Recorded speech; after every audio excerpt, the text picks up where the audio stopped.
Hello everybody, how are you all doing? I hope you guys are doing fantastic. Got something drastically different from what I normally do, the metal guitar covers and such. I'm starting my Learn With Me series. Currently, I'm taking piano lessons, and I got this amazing Arturia Astrolab 88.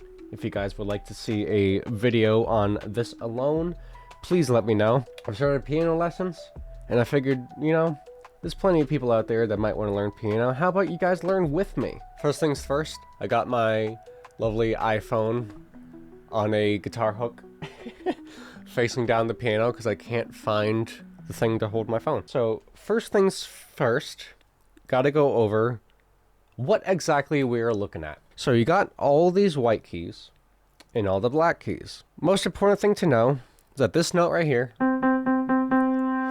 is center C because it is in the center of the keyboard.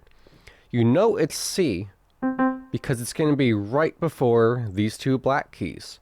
So whether it's here, here, here, any of the white notes before the set of two is going to be C. And basically, with the white keys, it's all going to be notes that are not sharp or flat. They're going to be naturals is what they're called.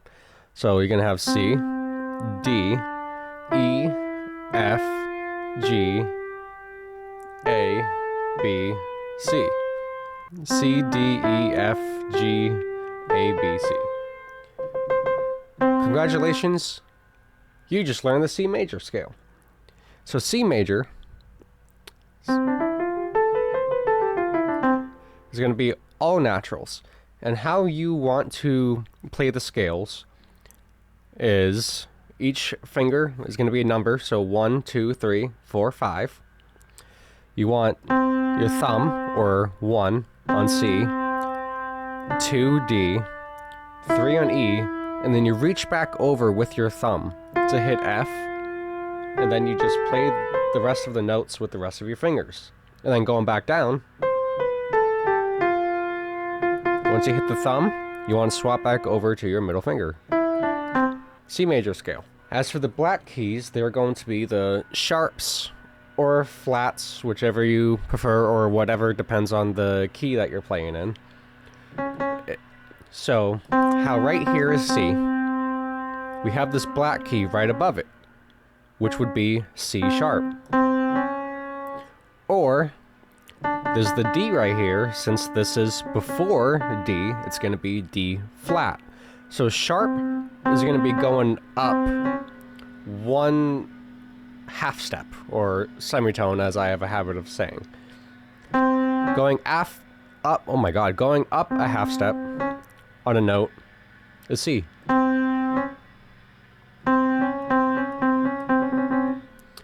Going behind a half step is a flat. Now the thing to note is that E and B, as you can see, they don't have a black key separating from the next white key. That is because E and B don't have a sharp. So if you want to go by each semitone, the full range of notes is going to be C, C sharp, D, D sharp, E, F, F sharp, G, G sharp, A sharp, B, and C. So right here, you have 1 octave, considering that we have a bunch of other keys. When you move this pattern down, you're now in a different octave. And that is basically the basic rundown of the keys that we are actually looking at and what they mean. From what I can tell, piano is very easy to memorize the notes. C is always before the set of 2 blacks. F is always before the set of 3. E is always after the set of 2. D is in between. G is in between the first 2. E is in between the last 2. And then B is after the set of 3. Very easy to memorize once you get the hang of it. But that is basically the rundown of what the keys are. Now, as for notation, I'll put something up on the screen so that you guys can see notation yourselves. I just need it as a visual reminder for now. What you are looking at here is music notation. And obviously, you guys are going to have the same reaction I did and look at this and go, what the fuck is all this? I'm here to explain that to you. So what you were looking at is notation, but each dot represents a note. And basically, we have to memorize what dot means what note. So for example, middle C is always going to look like this on the treble clef. That is something I have to explain. So basically, when it comes to piano, we have what is called the treble clef, which is marked by the treble clef, or the bass, which is marked by this. And basically what it is that the treble is mainly going to be your right hand, since your right hand really only plays high notes. So obviously, the bass is going to be played by left hand, which mainly plays the bass notes. So when you look at the treble clef, it's going to be right hand, bass clef is going to be left. Now, the thing that I didn't realize going into piano was that you have to memorize two different versions of notation. Because the treble clef, the notes you see are not going to be the same notes on bass. For example, middle C on treble is going to be one line below, but middle C on bass is going to be one line above. We have to memorize that. And the trick for that, I really only memorized the treble clef one so far, is each line on the treble clef is going to represent a note, obviously. But how we can memorize those notes is every good boy deserves fudge. So the bottom line is going to be E, the second, G, the third, B, the fourth, D, and then F for the top one. And then you got the spaces. The spaces are going to be F, A, C, E, or face. So the first space, F, second space, A, third space, C, fourth space, E. Which this is a lovely chord, by the way. But that's basically how you can memorize the first notes in the treble clef. Sorry if my wording is off. I suck at explaining things. But at the same time, you guys are learning with me. I don't know what you're expecting me to be a professional for. But that's basically the rundown of how to memorize treble clef. I honestly completely forget bass clef, so I will probably cover that in next week's lesson. I don't want to give you guys too much to start off. But then, as you can see with the notes, there's also variations. You have the solid black ones. You have the ones that are hollow in the middle. You have ones that don't have the little tail coming off. And basically, it all comes down to timing. So the whole notes are going to be quarter notes. And basically, when you're playing, you want to have a metronome or a way to keep time. I'm pretty good at doing it in my head, so I don't fully need one, but it is recommended that you have one. So for example, if this is the beat that we're going for, is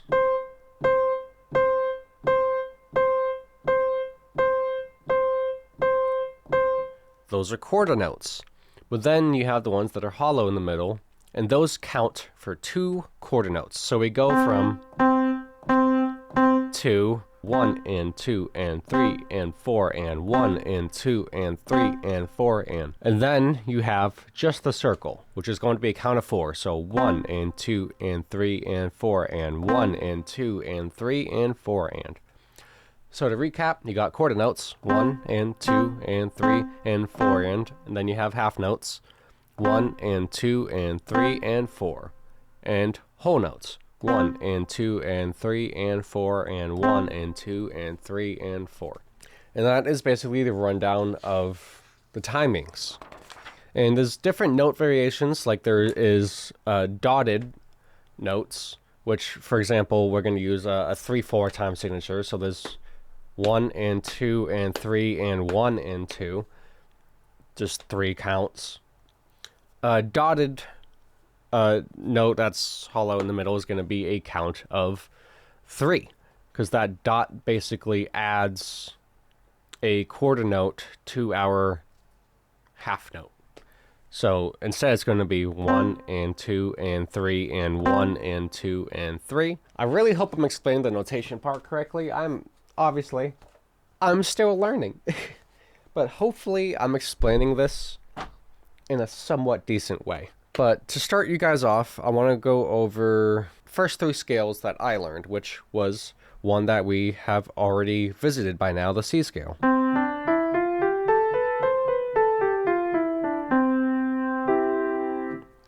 So again, the C scales with our fingers: 1 C, 2, 3, 1, 2, 3, 4, 5, and then back down.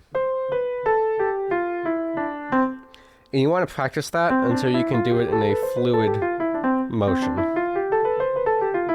So that would be the C scale. And if you want to know what C major is, C being the root note of the scale, where the scale begins, say we want to find that major chord. Basically, a major chord is going to be the 1, 3, and 5 of the scale. What does that mean? Well, the scale has 7, 8 notes. 1, 2, 3, 4, 5, 6, 7, 8. 8 notes. So we got to count to 8. 8 is going to be a repetition of the root, both C. So the 1, 3, and 5 is going to be the first note, the third note, and the fifth note. It took me forever to figure out what it meant when I was looking at chord diagrams and they said 1, 3, 5. I'd be like, what does that mean? It's the first note, third note, fifth note of the scale. And congratulations. That is C major. Now there's these things called inverses. So we can inverse the chord, which how we do that, you can see what notes I'm holding down. The root note C is before the 2 black keys. We want to do the next inversion. What we do is we take this note and we just play it the next octave up. So we take that root C and we're going to play this instead while keeping the other 2 notes. So our thumb is going to go on the second note. Our pointer is then going to go on the third note. And then our pinky is going to go back to that first C. Just an octave up. So we got inversion 1, which is the basic C major. Inversion 2. Then inversion 3 is going to be the same thing we do with the last one. Take the lowest note, octave up. So it's going to be after the 2 black keys. So we go back to using our thumb, middle finger, and pinky. And those are the first 3 inversions of the C major chord. And you can do that with any chords, as far as I'm aware, at least. So C major is always going to be the first scale. If you want to figure out what the next scale is going to be in the circle of fifths, which is a whole thing I'm still learning, we want to count 5 notes into our last scale. So 5 notes in: C, D, E, F, G. G is going to be the next scale in the circle of fifths and the next scale that we visit. And as we go up, we are going to add a black key as we go, or a sharp in this instance. So for G, we are going to add an F sharp. So how we memorize what sharps we're adding as we go up the scales, we're going to use the phrase, 5 cows go down an elephant's back. And every scale that we go up, every next scale we do, we add a note in conjunction with this phrase. So our next scale is G. So using the phrase 5 cows go down an elephant's back, we know the next sharp we're going to add is F. So we play it the same way we do with C, where we play our first 3 fingers and then swap back over and do all 5. So what the G major scale is going to be is G, A, B, C, D, E, F sharp, G.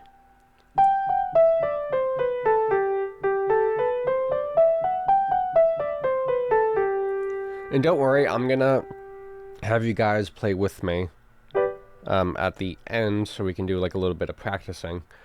But that is the G major scale with an F sharp instead of a regular F. Now what about those inversions? So again, 1, 3, the first note, third note, fifth note, G major. Inversion 1, this note in between the 2 black keys, move it up an octave. And last inversion, same thing, take this, move it up. These are the G major chord inversions. I messed that up, ignore that. So then, what about the scale after that, after G? Move up 5 notes, 1, 2, 3, 4, 5. We are going to have D. D major is going to be the next scale. So we know that the last scale we had to add a sharp, F, based off 5 cows go down an elephant's back. So what sharp are we going to add for the next scale? 5 cows, so C. C is going to be the next sharp we add. So starting on D, we're going to go. Make sure your middle finger is hitting that F sharp still. C, E, oh my god, D, E, F sharp, then swap your thumb back over, G, A, B, C sharp, D. Oh my god, mess that up.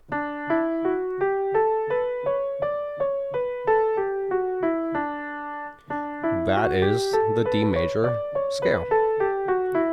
Now for the first time so far, D major chord is going to include that sharp, since that is the third note in the scale. So 1, 3, 5, again, to find the chord, D, F, and A. That is D major. And for the inversions, same things as the other one, move this one. And for this, you're not going to want to be trying to reach at the very end, which is what I had a habit of doing. You actually want to go in, so that that pointer finger is higher up in between the 2 black keys. And you're going to use your thumb, pointer, and pinky. As you might have guessed by now, when we do the second inversion, we want to use the pointer. And for the last inversion, we still stay higher up on the keys. We use our pinky to hit that F sharp. So again, the D major inversions, 1, 2, and 3. That will be the inversions, and congratulations, those are the first 3 scales you're going to learn. So to recap, C major scale, C major chord, inversion 1, inversion 2, inversion 3. You find the next scale by starting at the 1 and going up 4 notes from there. C to G,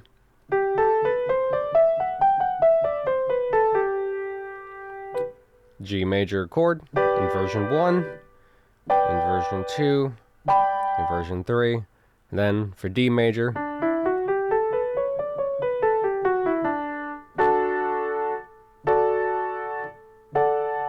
with the inversions.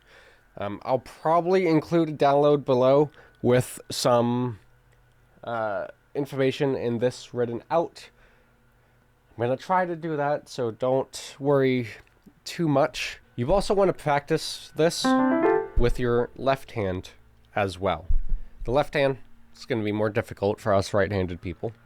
So same thing, starting at C. We can do it an octave below, just to make it more comfortable. But we start with the pinky. Go to the thumb, and then you swap over with the middle finger.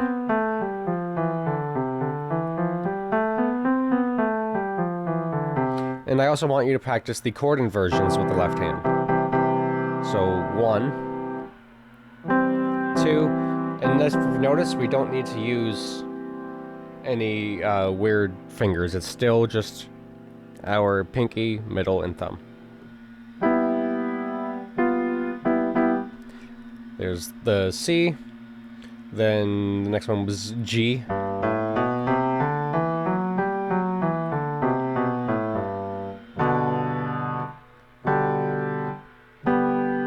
And then finally D.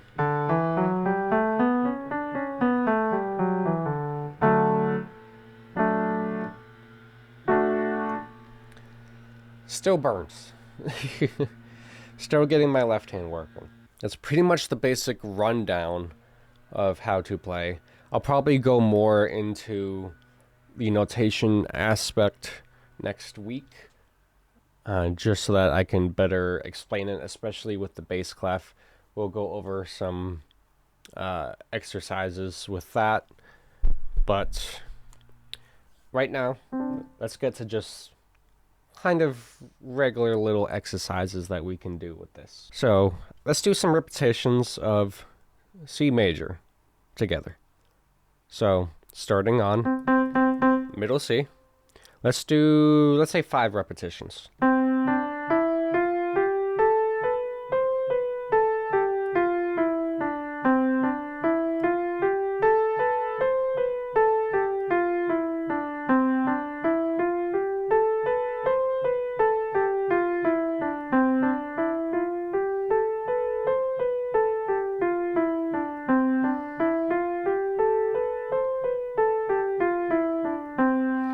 And for the chords, play them with me. Inversion 1, inversion 2, inversion 3.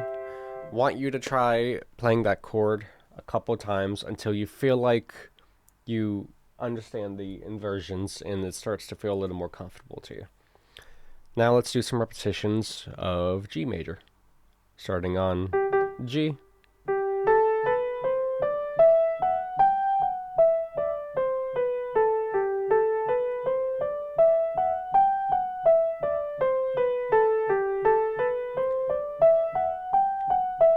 Let's do one more after this.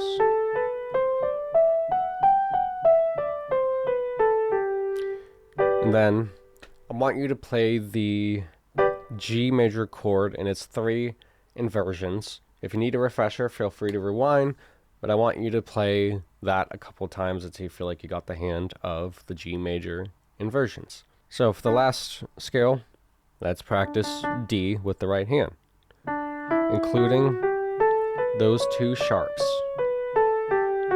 Don't want to do what I just did and completely forget that the sharps existed and my hand just slipped.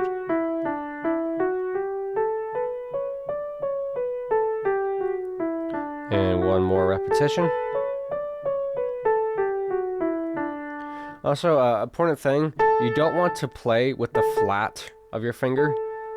That's what we call breaking the phalange, because when you push down with the flat of your finger, you're pushing on that little joint right there, which will just cause you more pain. You want to make sure that you are playing with the tips of your fingers, and you don't want to be forceful when you're playing. You don't want to feel too much tension. You want to be relaxed. You want to let your fingers fall on the keys.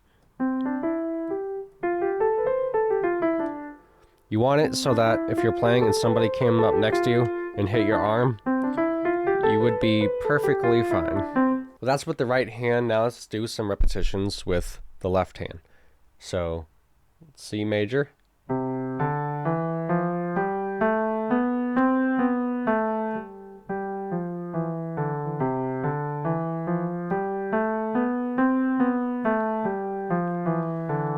do one more. I'm not going to do too many of the right-handed ones because it still hurts my hand. And then do the chord inversions with your left hand. Do a couple of those. If you're like me, you're going to feel pressure in your left hand because it's not used to doing intricate things like that. We just got to power through. We power through and we'll get it. So then repetitions with G on the left hand. Making sure to get that F sharp.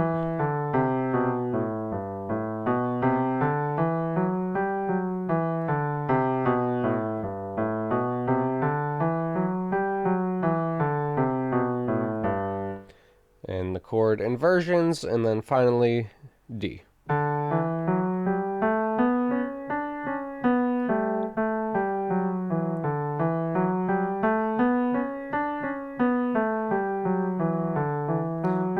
This will be the last repetition. So with that, I think that completes this week's lesson. Next week we will go more in on the notation, especially in the bass clef. Once I feel like I got the hang of it a little bit more, we'll start working on actually reading some notation and practicing some of the songs on there. But for now, and for this week, I want you to practice these three scales with me, and hopefully we will all be prepared for next week, and we will see how that goes. But I hope you guys enjoyed this little learn with me lesson. It's the first time I'm doing anything like this. If you feel like you would like to see more of this, feel free to subscribe or let me know in the comments down below. I will admit I am recording this 3 weeks late, so I'm already on week 3, which is why I was a little more formal with it. But I'm going to try and record the first 3 weeks this week, release them over time, and you'll probably see that shift where I'm still learning. But I hope you guys enjoyed. Let me know what you thought. Let me know if you want to see more, and I will see you guys in the next video. Peace, guys.